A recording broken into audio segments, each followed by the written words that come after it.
Hello dear students, this is a video on session 14 of Financial Accounting 6 subject. In this video I am going to explain pro forma journal entries and ledger accounts in the books of transferor company and transferee company. Transferor company is a selling company, transferee company is a buying company or purchasing company. Okay, so first let's look into journal entries in the books of transferor company. First journal entry will be realization account debtor to individual assets account. Okay, so you are going to first transfer all the individual assets to realization account. Transferor company ಅಂದರೆ selling company ಅವರ ಬುಕ್ಸನ್ನು close ಮಾಡ್ತಿರ್ತಾರೆ. ಯಾಕೆ ಅವರ ಕಂಪನಿನ ಅವರು sale ಮಾಡ್ತಿದ್ದಾರೆ purchasing ಕಂಪನಿಗೆ. So they are going to close their books. So what you mean by closing the books? They are going to sell off all the assets, okay, and pay off all the liabilities and settle the claims to the shareholders.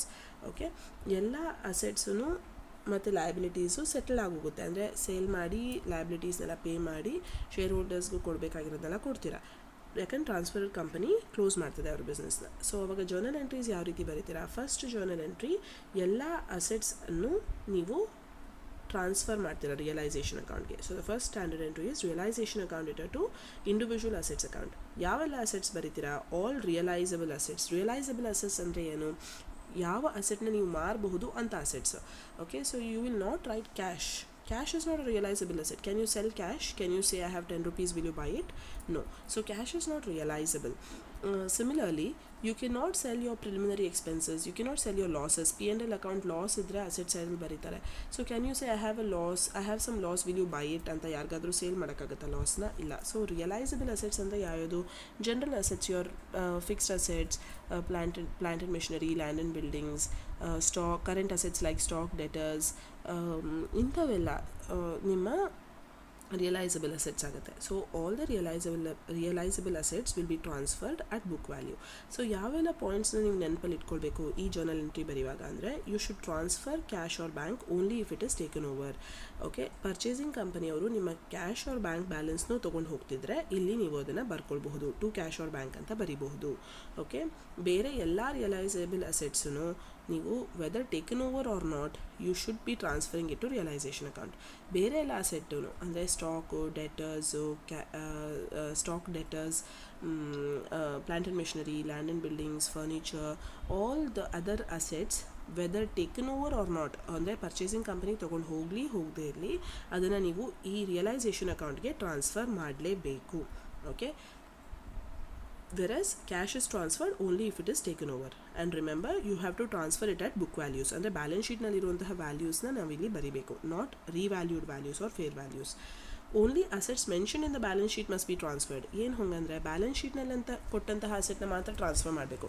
ಕೆಲವು ಸತಿ balance ಶೀಟ್ನಲ್ಲಿ ಯಾವುದೋ ಒಂದು asset mention ಆಗಿರಲ್ಲ, but later on stock verification ಮಾಡುವಾಗ ಅದು ಕಾಣಿಸುತ್ತೆ. ಸೇ for example, ನಮ್ಮ ಬ್ಯಾಲೆನ್ಸ್ ಶೀಟ್ನಲ್ಲಿ ನಾವು ಯಾವುದೋ ಒಂದು ಲ್ಯಾಪ್ಟಾಪ್ ಬಗ್ಗೆ ಮೆನ್ಷನೇ ಮಾಡಿರಲ್ಲ, ಬಟ್ ನಾವು ಹೀಗೆ ಏನೋ ಹುಡುಕುವಾಗ ಒಂದು ಲ್ಯಾಪ್ಟಾಪ್ ಕಾಣಿಸುತ್ತೆ. ಸೊ ಅದನ್ನು ಮಾರಿಯೂ ನಮಗೆ ಸ್ವಲ್ಪ ದುಡ್ಡು ಬರುತ್ತೆ. So there will be certain assets which we will not know about or which we have not mention in the balance sheet.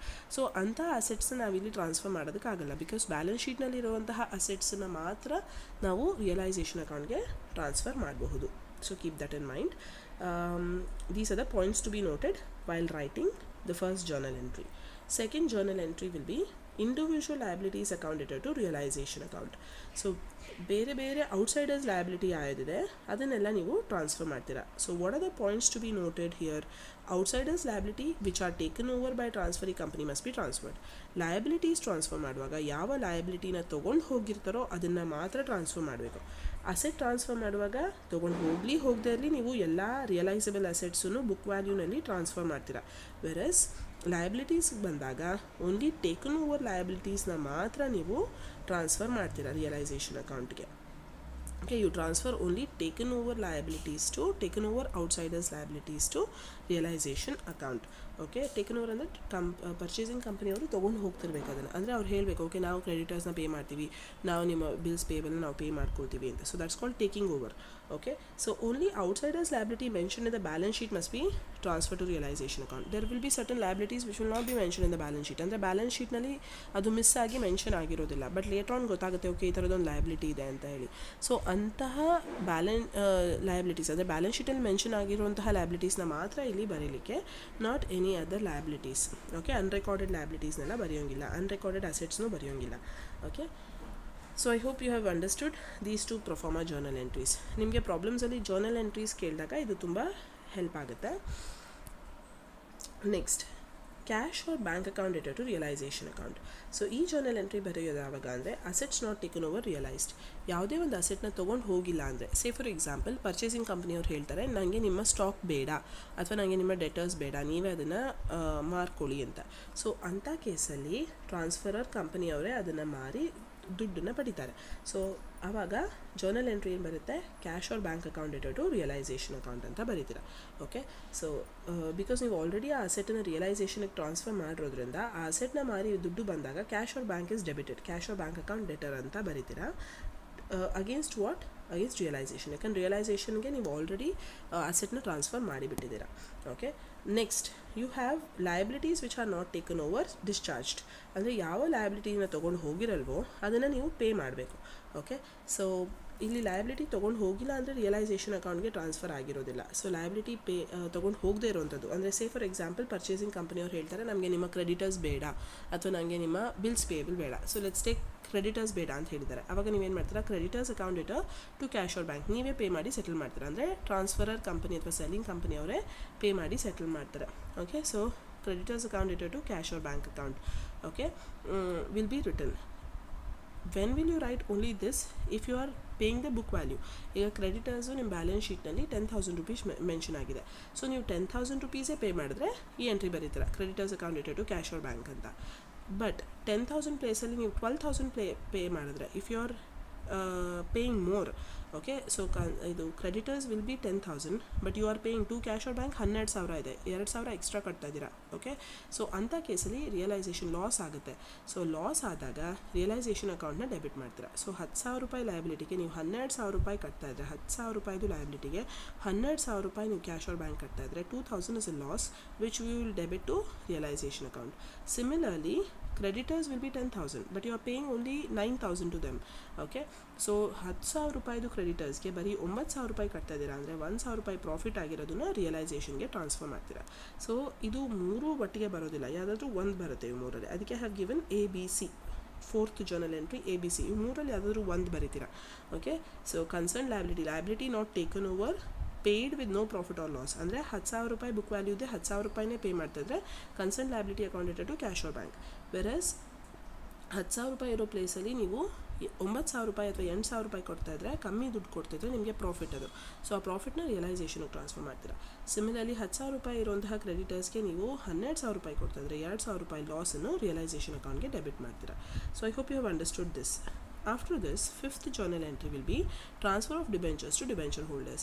ಈಗ ಡಿಬೆಂಚರ್ಸ್ನ ಪರ್ಚೇಸಿಂಗ್ ಕಂಪನಿಯವ್ರು ತೊಗೊಂಡು ಹೋಗಿದ್ದಾರೆ ಅಂತ ಇಟ್ಕೊಳ್ಳಿ. ಅಂದರೆ ಪರ್ಚೇಸಿಂಗ್ ಕಂಪನಿಯವರು ಓಕೆ ನಾವೇ ನಿಮ್ಮ ಡಿಬೆಂಚರ್ಸ್ನ ಡಿಸ್ಚಾರ್ಜ್ ಮಾಡ್ಕೊಳ್ತೀವಿ, ನಿಮ್ಮ ಡಿಬೆಂಚರ್ಸ್ ನಮಗೆ ಕೊಡಿ, ನಾವು ಮುಂದಕ್ಕೆ ಅವ್ರಿಗೆ ಪೇ ಮಾಡ್ಕೊಳ್ತೀವಿ ಅಂತ ಹೇಳಿದ್ರೆ ಡಿಬೆಂಚರ್ಸ್ ಆರ್ ಟೇಕನ್ ಓವರ್ ಅಂತ ಅರ್ಥ. So if debentures are taken over it will come here. Individual ಲಯಬಿಲಿಟೀಸ್ನ ನೀವು ಸೆಕೆಂಡ್ ಎಂಟ್ರಿನಲ್ಲಿ ಟ್ರಾನ್ಸ್ಫರ್ ಮಾಡುವಾಗ ಬರೆದ್ಬಿಡ್ತೀರಾ ಡಿಬೆಂಚರ್ಸ್ನ. But if debentures are not taken over, debentures ನಮಗೆ ಬೇಡ ನೀವೇ ಅದನ್ನು ಅವ್ರಿಗೆ ಪೇ ಮಾಡ್ಕೊಳ್ಳಿ ಅಂತ ಏನಾದರೂ ಹೇಳಿದರೆ, you will be transferring it to debenture holders account. So you will have to transfer debentures to debenture holders account if debentures are not taken over by the purchasing company.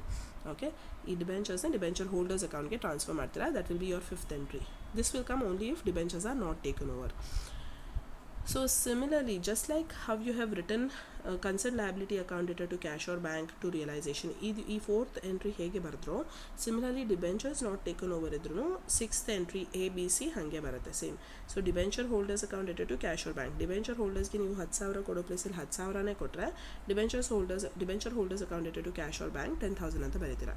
ಅದೇ 10,000 ಕೊಡೋ ಪ್ಲೇಸಲ್ಲಿ ಇವಾಗ ನೀವು 9,000 ಕೊಟ್ಟರೆ, so debenture holders account debtor 10,000 to cash or bank 9,000 to realization profits 1,000 to realization account brackets and profits 1,000. ಅಂದರೆ 10,000 ಕೊಡೋ ಪ್ಲೇಸಲ್ಲಿ ಬರೀ 9,000 ಕೊಟ್ಟೋದ್ರಿಂದ 1,000 ರೂಪಾಯಿ ಪ್ರಾಫಿಟ್ ಆಗಿರುತ್ತೆ.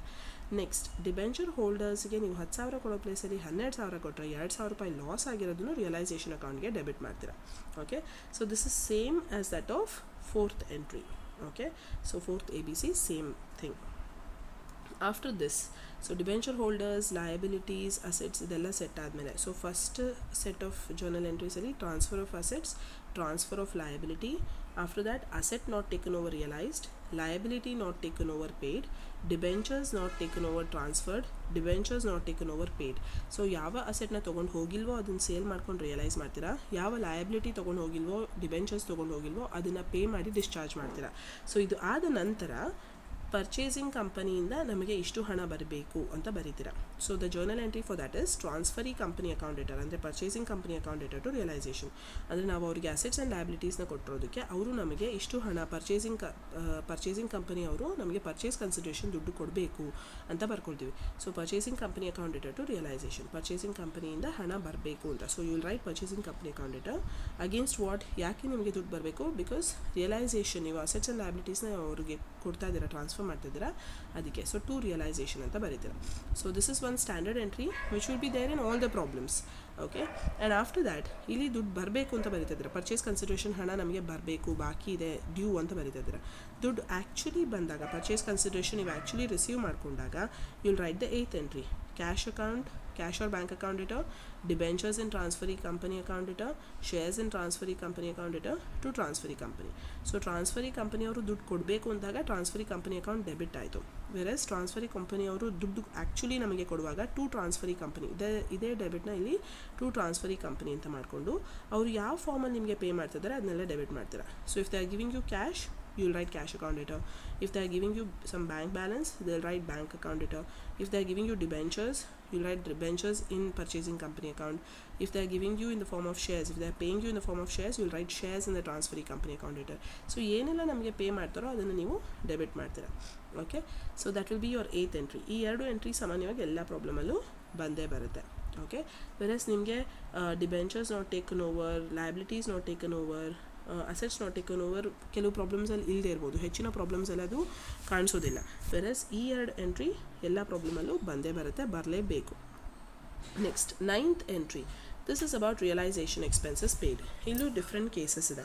ರಿಯಲೈಸೇಷನ್ ಎಕ್ಸ್ಪೆನ್ಸಸ್ನ ಟ್ರಾನ್ಸ್ಫರರ್ ಕಂಪನಿ ಅಥವಾ ಸೆಲ್ಲಿಂಗ್ ಕಂಪನಿಯವರೇ ಪೇ ಮಾಡಿದ್ರೆ realisation account debtor to bank. So realisation expenses ಬಗ್ಗೆ ಏನೂ ಮೆನ್ಷನ್ ಮಾಡಿಲ್ಲ ಅಂತ ಹೇಳಿದ್ರೆ the assumption is that it is being paid by the transferor company. So you will be writing realization account data to bank. But if it is paid by the transferor company and transferee company will reimburse it later on, ಅಂದರೆ ಇವಾಗ ನಾವು ಕಟ್ಟಿರ್ತೀವಿ ಅಂತ transferor ಕಂಪನಿಯವ್ರು ಹೇಳ್ತಾರೆ, selling ಕಂಪನಿಯವ್ರು ಹೇಳ್ತಾರೆ, okay ನಾವು ಕಟ್ತೀವಿ ಬಟ್ ನೀವು ಆಮೇಲೆ ನಮಗೆ ವಾಪಸ್ ಅದನ್ನ ರೀಇಂಬರ್ಸ್ ಮಾಡಿ ಅಂದರೆ ನಮಗೆ ಕೊಡಿ ಅಂತ ಹೇಳ್ತಾರೆ. ಸೊ ಅಂಥ ಕೇಸಲ್ಲಿ ನೀವು ಈ 2 ಜರ್ನಲ್ ಎಂಟ್ರಿ ಬರೀತೀರ. So to cash or bank ಅಂದರೆ ಟ್ರಾನ್ಸ್ಫರರ್ ಕಂಪನಿ ಬುಕ್ಸ್ನಲ್ಲಿ ನೀವು ಇದನ್ನು ಬರೀತಾ ಇರೋದು. ಸೊ ಟ್ರಾನ್ಸ್ಫರರ್ ಕಂಪನಿಯಿಂದ ಹಣ ಹೊರಗಡೆ ಹೋಗ್ತದೆ, so to cash or bank ಬರೀತೀರಾ. ಬಟ್ ಇದನ್ನ later on they will get the reimbursement from transferee company. Transferee ಕಂಪನಿಯವರು ಅದನ್ನು ಲೇಟರ್ ಆನ್ ಅವ್ರಿಗೆ ರೀಇಂಬರ್ಸ್ ಮಾಡ್ತಾರೆ, ವಾಪಸ್ ಪೇ ಮಾಡ್ತಾರೆ. So you will write transferee company account debtor to cash or bank. ಆಮೇಲೆ ಅದು ರಿಕವರಿ, ಆ ರೀಇಂಬರ್ಸ್ಮೆಂಟ್ ಬಂದಾಗ, ಆ ರಿಯಲೈಸೇಷನ್ ಎಕ್ಸ್ಪೆನ್ಸಸ್ ನಾವೇನು ಪೇ ಮಾಡಿರ್ತೀವಿ ಆ ಹಣ ವಾಪಸ್ ಬಂದಾಗ cash or bank account debtor to transferee company account. ಇದೇ ಎಂಟ್ರಿದು ಉಲ್ಟಾ ಬರೀತೀರ. Okay, but if realization expenses are paid by the purchasing company directly, no entry is needed in transferor company. Direct ಆಗಿ ಕೆಲವು ಸರ್ತಿ ರಿಯಲೈಸೇಷನ್ ಎಕ್ಸ್ಪೆನ್ಸಸ್ನ ಪರ್ಚೇಸಿಂಗ್ ಕಂಪನಿಯವ್ರು pay ಮಾಡ್ತಾರೆ. So ಅಂಥ ಕೇಸಲ್ಲಿ ಟ್ರಾನ್ಸ್ಫರರ್ ಕಂಪನಿ ಅಥವಾ ಸೆಲ್ಲಿಂಗ್ ಕಂಪನಿ ಬುಕ್ಸ್ನಲ್ಲಿ ಯಾವುದೇ ಜರ್ನಲ್ ಎಂಟ್ರಿ ಬರೋದಿಲ್ಲ. ಓಕೆ, ಸೊ ಇದೆಲ್ಲ ನಿಮಗೆ ಪ್ರಾಬ್ಲಮ್ಸ್ ಮಾಡುವಾಗ ಇನ್ನೂ ಕ್ಲಿಯರಾಗಿ ಅರ್ಥ ಆಗುತ್ತೆ. Next, share capital. when you look at preference shares, so preference share capital ನಾವು preference share holders ಕೊಡಬೇಕು. just like how you transfer debentures to debenture holders, you transfer preference share capital to preference share holders. So preference share holders ಗೆ again we make the payment cash or bank, shares in transferee company, debentures in transferee company. shareholders ಗೆ ನಾವು ದುಡ್ಡು ಕೊಟ್ಟು ಕಳಿಸ್ತೀವಿ, either cash or shares or debentures in purchasing ಕಂಪನಿನ ಕೊಟ್ಟು ಅವರ ಕ್ಲೇಮ್ಸನ್ನು ಸೆಟಲ್ ಮಾಡ್ತೀವಿ. Being shareholders claims settle, preference shareholders claims. So preference shareholders claims settle ಆದ ನಂತರ ರಿಯಲೈಸೇಷನ್ ಅಕೌಂಟ್ನಲ್ಲಿರುವಂಥ ಬ್ಯಾಲೆನ್ಸಿಂಗ್ ಫಿಗರ್ನ ಈಕ್ವಿಟಿ ಶೇರ್ ಹೋಲ್ಡರ್ಸ್ಗೆ ಟ್ರಾನ್ಸ್ಫರ್ ಮಾಡಬೇಕು. ರಿಯಲೈಸೇಷನ್ ಅಕೌಂಟ್ನಲ್ಲಿ ಬ್ಯಾಲೆನ್ಸಿಂಗ್ ಫಿಗರ್ ಡೆಬಿಟ್ ಸೈಡ್ನಲ್ಲಿ ಬಂದರೆ ಟು ಈಕ್ವಿಟಿ ಶೇರ್ ಹೋಲ್ಡರ್ಸ್ ಅಂತ ಬರೀತೀರಾ. ವೆರಸ್ ಅದನ್ನ you call it profits on realisation. ಅದೇ ಲಾಸ್ ಬಂದರೆ ಅಂದರೆ ಕ್ರೆಡಿಟ್ ಸೈಡಲ್ಲಿ ಬ್ಯಾಲೆನ್ಸಿಂಗ್ ಫಿಗರ್ ಬಂದರೆ will write equity shareholders account debtor to realisation ಅಥವಾ ಬೈ ಈಕ್ವಿಟಿ ಶೇರ್ ಹೋಲ್ಡರ್ಸ್ ಅಂತ ಬರೀತೀರಾ. Okay, so you transfer the profit or loss on realisation to equity shareholders account. Okay, next, equity share ಹೋಲ್ಡರ್ಸ್ಗೆ ಏನೆಲ್ಲ ಕೊಡಬೇಕು, you have to give them share capital, general reserve, P&L account, dividend equalisation fund, share premium account. So ಎಲ್ಲ accumulated profits, reserves, share capital ಇದೆಲ್ಲ owners of the ಕಂಪನಿಗೆ ಹೋಗುತ್ತೆ, ಅಂದರೆ equity share ಹೋಲ್ಡರ್ಸ್ಗೆ ಹೋಗುತ್ತೆ. So ಇದನ್ನೆಲ್ಲ ಡೆಬಿಟ್ ಮಾಡಿ ಟು ಈಕ್ವಿಟಿ ಶೇರ್ ಹೋಲ್ಡರ್ಸ್ ಅಂತ ಬರೀತೀರ.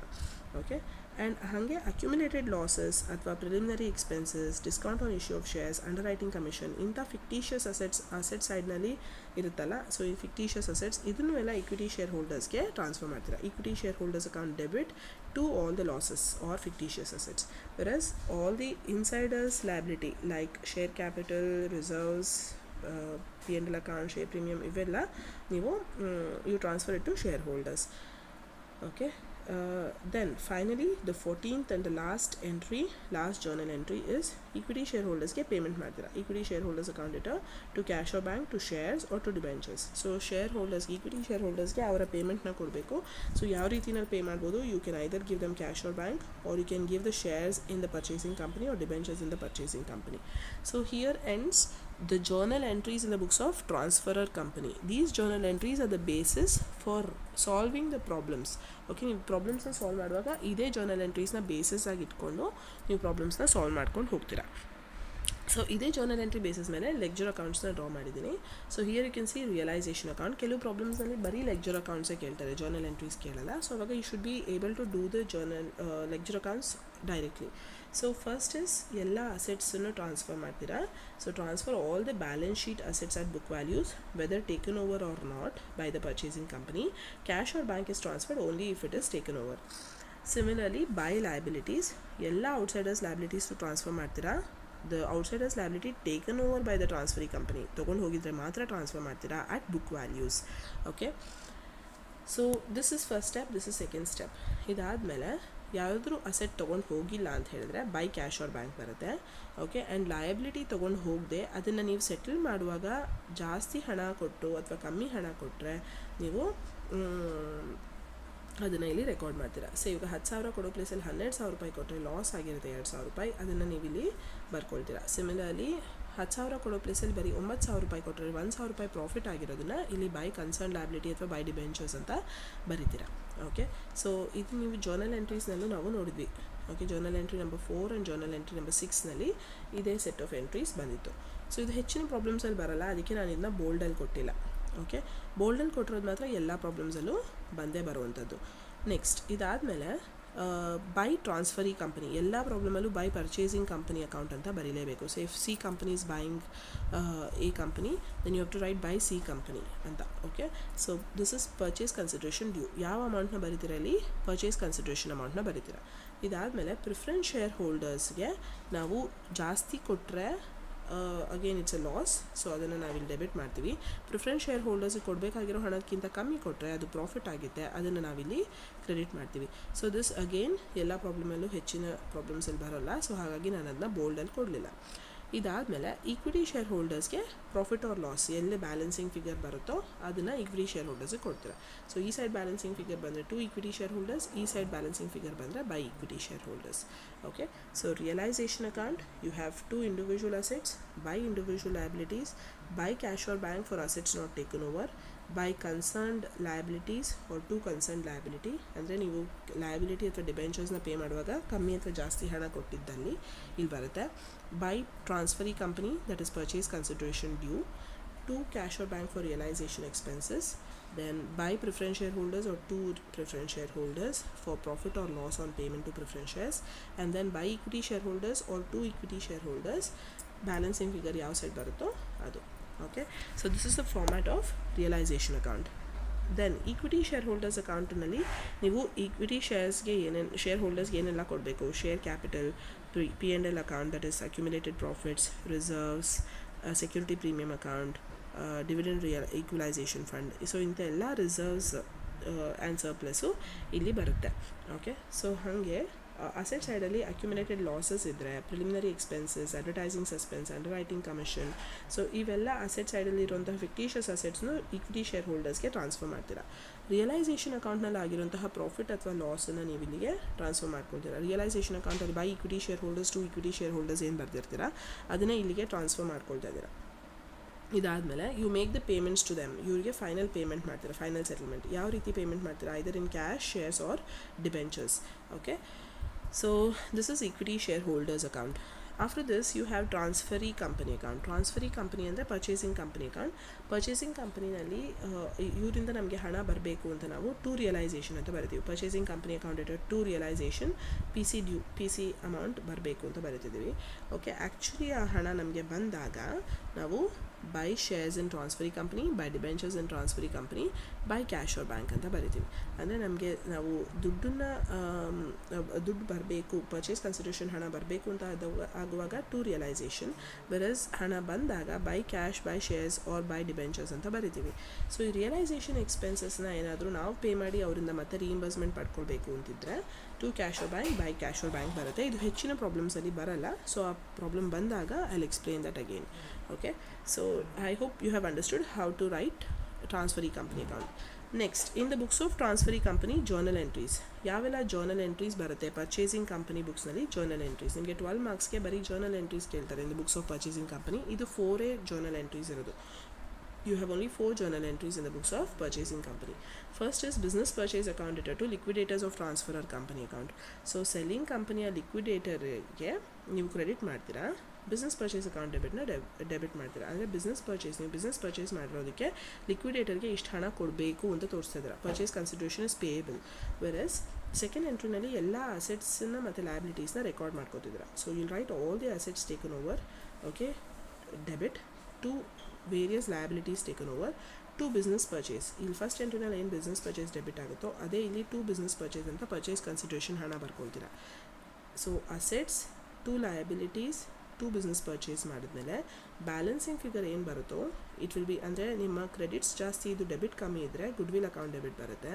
Virus debit ಜಾಸ್ತಿ ಇದ್ದು ಕ್ರೆಡಿಟ್ ಸೈಡ್ ಕಮ್ಮಿ ಇದ್ದರೆ ಟು ಕ್ಯಾಪಿಟಲ್ ರಿಸರ್ವ್ ಅಂತ ಬರೀತೀರ. So you call it being incorporation of assets or liabilities taken over.